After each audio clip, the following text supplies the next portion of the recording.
Assalamualaikum warahmatullahi wabarakatuh. Perkenalkan, nama saya Jihan Akilah Putri dengan NIM 2101074 dari kelas S12B. Video yang akan saya sampaikan kali ini untuk memenuhi tugas farmakognosi dengan dosen pengampu Bapak Apoteker Hayul Fadli, Magister Sains. Sebelum menjelaskan cara perhitungan ukuran partikel, saya akan menjelaskan terlebih dahulu seperti apa mikroskop itu.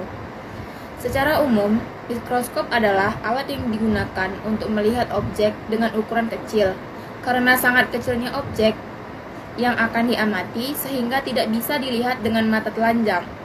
Beberapa objek yang biasa diamati menggunakan mikroskop diantaranya mikroorganisme, jaringan tumbuhan dan hewan, bakteri, dan hingga virus.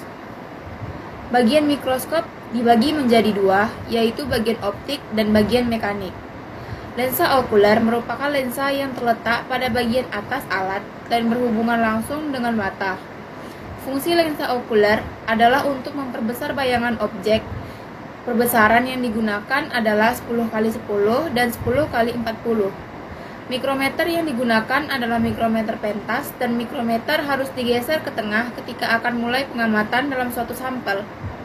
Sampel yang digunakan adalah laktosa, amilum solani, dan avisel pH 102 dan menggunakan pendispersi yaitu parafit liquid.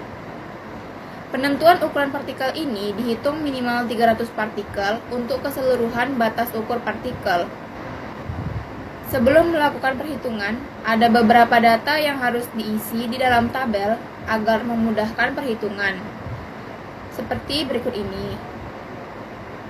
Jika tabel tersebut telah terisi, perhitungan diameter dapat dilakukan. Untuk menghitung ukuran partikel, dapat dilakukan dengan menghitung rata-rata dari beberapa diameter yang akan saya sebutkan, yaitu diameter panjang, diameter permukaan, diameter volume, diameter permukaan panjang, diameter volume permukaan, diameter volume berat.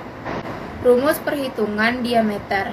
Yang pertama, rata-rata diameter panjang, yaitu sigma ND per sigma N.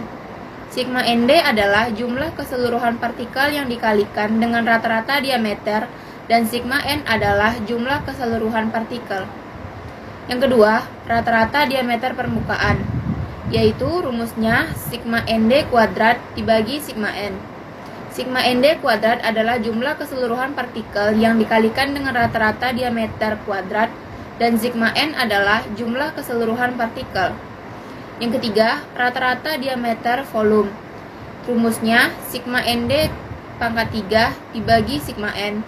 Sigma ND pangkat 3 adalah jumlah keseluruhan partikel yang dikalikan dengan rata-rata diameter pangkat 3 dan sigma N adalah jumlah keseluruhan partikel.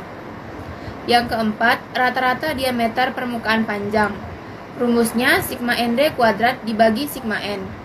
Sigma ND kuadrat adalah jumlah keseluruhan partikel yang dikalikan dengan rata-rata diameter kuadrat dan sigma N adalah jumlah keseluruhan partikel. Yang kelima, rata-rata diameter volume permukaan. Sigma ND pangkat 3 dibagi sigma N kuadrat. Sigma ND pangkat 3 adalah jumlah keseluruhan partikel yang dikalikan dengan rata-rata diameter pangkat 3 dan sigma N kuadrat adalah jumlah keseluruhan partikel yang dikuadratkan. Dan yang terakhir, rata-rata diameter volume berat. Rumusnya sigma ND pangkat 4 dibagi sigma N pangkat 3. Sigma ND pangkat 4 adalah jumlah keseluruhan partikel yang dikalikan dengan rata-rata diameter pangkat 4. Dan sigma N pangkat 3 adalah jumlah keseluruhan partikel pangkat 3. Setelah mendapatkan hasil dari rata-rata diameter dari keseluruhan partikel, selanjutnya dilakukan perhitungan data distribusi frekuensi. Data distribusi frekuensi ini juga menggunakan diameter rata-rata partikel yang sudah ditentukan, yaitu 0,25, 0,75, 1,25, 1,75, dan 2,25. Frekuensi dapat dihitung dengan rumus N dibagi sigma N. Setelah didapatkan hasil frekuensi selanjutnya, hitung present frekuensi dengan rumus N dibagi sigma N dikali 100%. Selanjutnya, buatlah tabel seperti yang saya lampirkan dan letakkan hasil yang telah didapatkan dari perhitungan frekuensi dan persen frekuensi. Sekian materi dari saya. Apabila ada kesalahan, saya mohon maaf. Wabillahi taufik wal hidayah. Wassalamualaikum warahmatullahi wabarakatuh.